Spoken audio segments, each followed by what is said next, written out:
Hello everyone, this is Suvarna and welcome to my YouTube channel medical destination. So इस channel पर मैं अलग अलग health related disease condition explain करती हूँ। तो इसमें से एक मोस्ट इंपॉर्टेंट टॉपिक है, वो है सेप्टिक आर्थराइटिस। और सेप्टिक आर्थराइटिस को जॉइंट इन्फेक्शन भी बोलते हैं।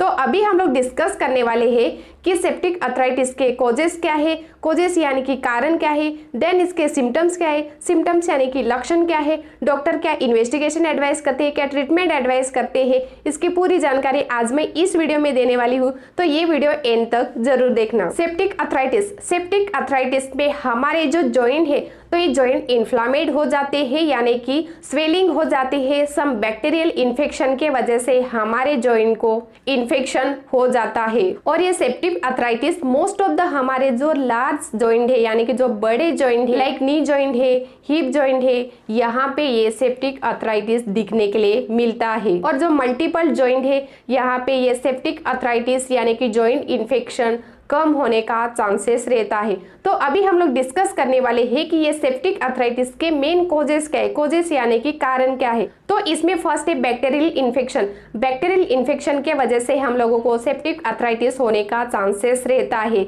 ये बैक्टीरिया कौन से है, तो मोस्ट ऑफ द स्ट्रेप्टोकोकस और स्टेफिलोकोकस, ये बैक्टीरिया के वजह से हम लोगों को सेप्टिक आर्थराइटिस होने का चांसेस रहता है। और ओपन वुंड से भी ज्यादा चांसेस रहता है हम लोगों को सेप्टिक आर्थराइटिस होने का। और अगर ओपनिंग सर्जरी रहेगी, लाइक नी की सर्जरी हो गई है, तो इस वजह से भी ये सेप्टिक आर्थराइटिस होने का चांसेस रहता है। क्यों सेप्टिक आर्थराइटिस होने का चांसेस रहता है? क्योंकि जो इंस्ट्रूमेंट यूज करते हैं तो वो अगर स्टराइल नहीं रहेगा, तो इस वजह से भी हमारे जो जॉइंट है, तो ये जॉइंट को इन्फेक्शन होने का चांसेस रहता है।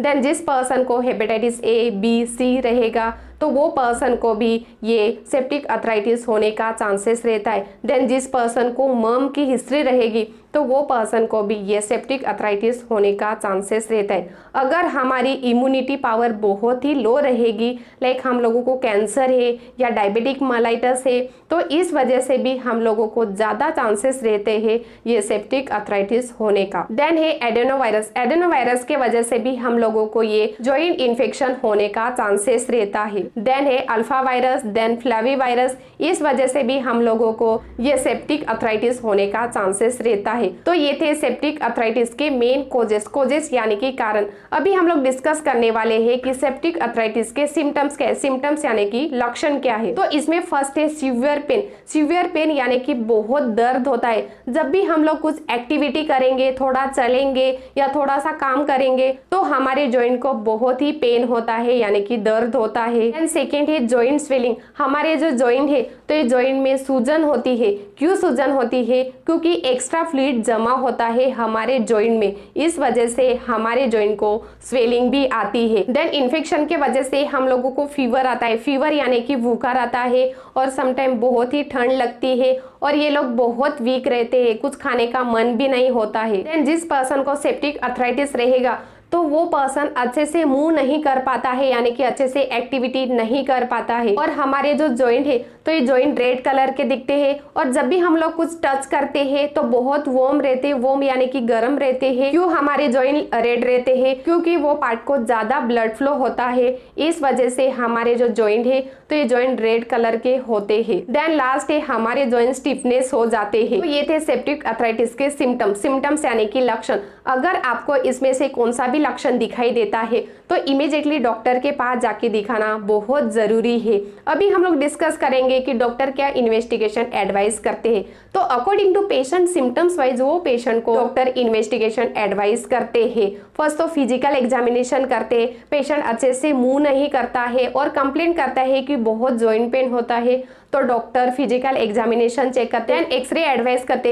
एक्सरे क्यों एडवाइस करते? क्योंकि हमारे जो जॉइंट है, तो ये जॉइंट में कितना गैप है और कितना फ्लूइड जमा हुआ है, ये चेक करने के लिए डॉक्टर एक्सरे भी एडवाइस करते हैं, ब्लड इन्वेस्टिगेशन एडवाइस करते हैं, और एमआरआई भी एडवाइस करते हैं। एमआरआई क्यों एडवाइस करते हैं? क्योंकि हमारे जो जॉइंट है, तो ये जॉइंट में कितना ml फ्लूइड जमा हुआ है और कितना गैप है, ये प्रॉपर चेक करने के लिए डॉक्टर वो पर्सन को एमआरआई भी एडवाइस करते हैं। देन लास्ट है इन्फेक्टेड जॉइंट में डॉक्टर एक नीडल इंसर्ट करते हैं और थोड़ा सा फ्लूइड एस्पिरेट करते हैं, और वो लैब में सेंड करते। लैब में क्यों सेंड करते हैं? क्योंकि ये इन्फेक्शन किस वजह से हुआ है, फंगल इन्फेक्शन है क्या, बैक्टीरियल इन्फेक्शन है क्या, वायरल इन्फेक्शन है क्या, या अदर इन्फेक्शन है क्या, ये चेक करने के लिए डॉक्टर फ्लूइड कलेक्ट करके लैब में सेंड करते हैं। तो ये थे इन्वेस्टिगेशन। अभी हम लोग लास्ट डिस्कस करने वाले हैं कि डॉक्टर क्या ट्रीटमेंट एडवाइस करते। पेशेंट को फीवर है तो फीवर कम करने के लिए सब मेडिसिन स्टार्ट करते हैं। पेशेंट को बहुत पेन है तो वो पेन कम करने के लिए मेडिसिन स्टार्ट करते हैं। और पेशेंट को इन्फेक्शन है तो इन्फेक्शन के लिए सम एंटीबायोटिक मेडिसिन स्टार्ट करते हैं और some time IV through injection भी स्टार्ट करते हैं। देन हमारे जॉइंट में जो एक्स्ट्रा फ्लूइड है तो ये फ्लूइड ड्रेन करते हैं यानी कि रिमूव करते हैं। देन लास्ट है आर्थ्रोस्कोपी करते हैं। ये एक सर्जिकल प्रोसीजर है। इसमें डॉक्टर क्या करते हैं तो एक स्कोप आता है, आप लोग पिक्चर में देख रहे हैं। तो ये स्कोप हमारे जॉइंट में इंसर्ट करके जो भी एक्स्ट्रा फ्लूइड है तो ये बाहर निकालते हैं। तो ये था आज का छोटा सा टॉपिक सेप्टिक आर्थराइटिस। अगर आपको ये जानकारी अच्छी लगी तो ये मेरा वीडियो शेयर करो, लाइक करो और सब्सक्राइब करना मत भूलो। थैंक